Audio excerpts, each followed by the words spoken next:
to go forward with our conversation, um, in the first part of the video, we stopped at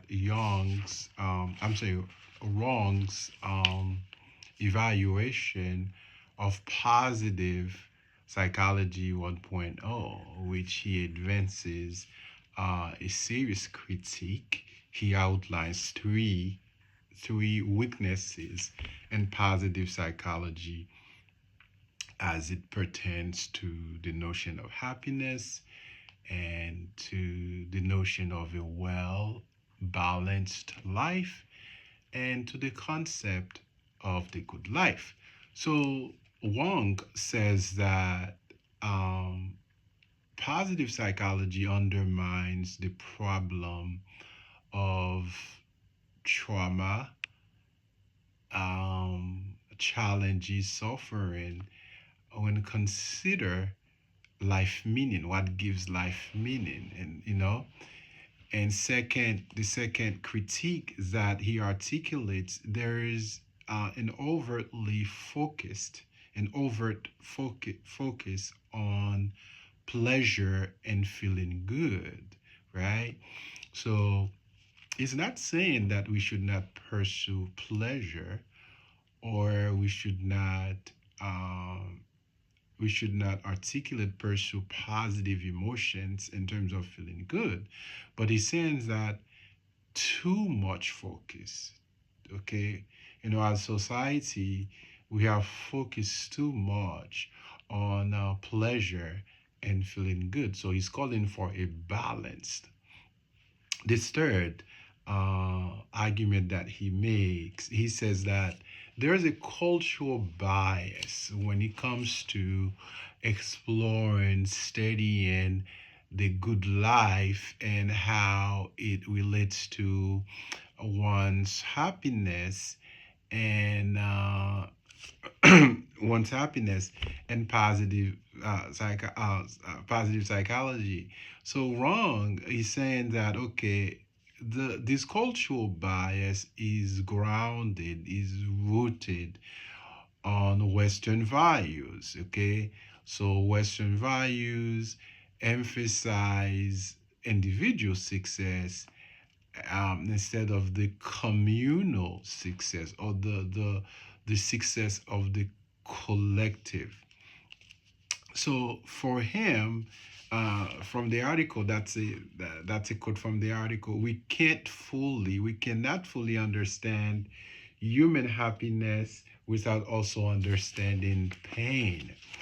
So for wrong, when we consider the notion of happiness, when we consider the notion of meaning or life meaning or the meaning of life, we have to take in consideration the problem of pain, the problem of suffering in the world. So, for Wong argues that positive psychology 2.0 should replace positive psychology 1.0. So, in the sense that because, why? Because it's more realistic, it's deeper, and it's a balanced approach to human happiness, right? And to substantiate his argument, he states that, okay, suffering is a human experience. In fact, suffering as part of our individual and collective growth. Therefore, we have to consider suffering, pain, and trauma as intrinsic elements that contribute to life meaning and to happiness. Okay?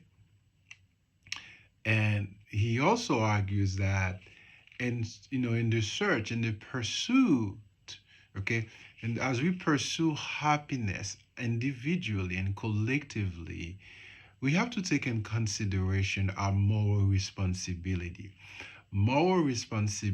in the way we act, the choices that we make, and the words that we speak.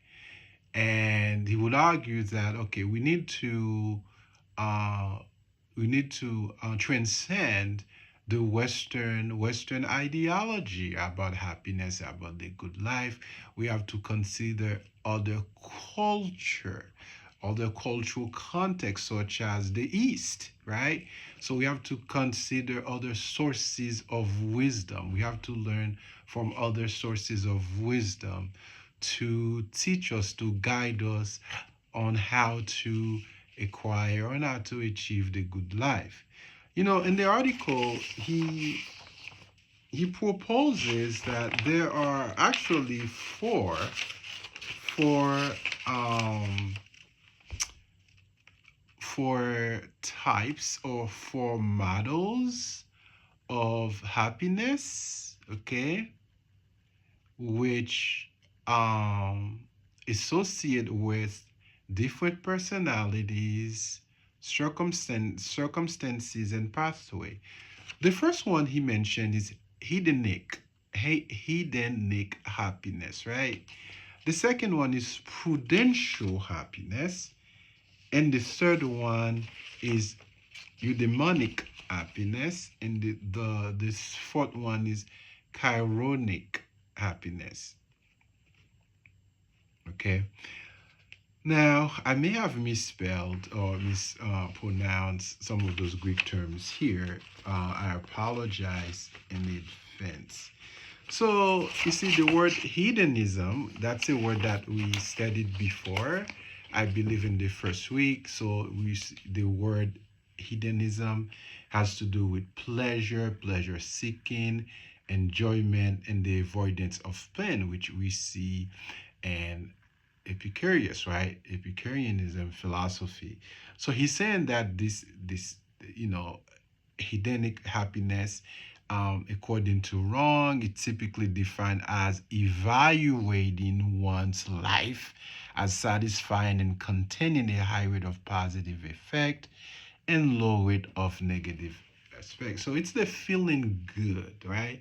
Feeling good type of, sort of life, having fun, happiness. So Ron would argue this is not sufficient. This is not adequate enough because it's often temporary. So, in other words, so hedonic happiness is a temporary type of happiness.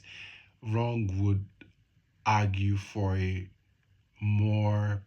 for a positive, more promising type of happiness. Okay.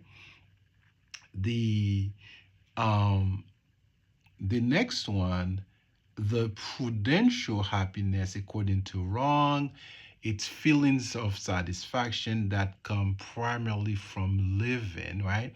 Living a fully engaged life. Living a fully engaged life. And the next one, he argues, okay, for its eudaimonic happiness that we find in Aristotle. So this one is concerned with, the good life as a lifestyle, the life of contemplation. It's a life of the pursuit of virtue, the pursuit of excellence, the pursuit of meaning, purpose, and doing good, making a difference in people's life. The last one, chironic happiness, okay. Um, Happiness, it's the life that involves that you feeling blessed and feel you're I'm reading from his article. You're fortunate because of a sense of awe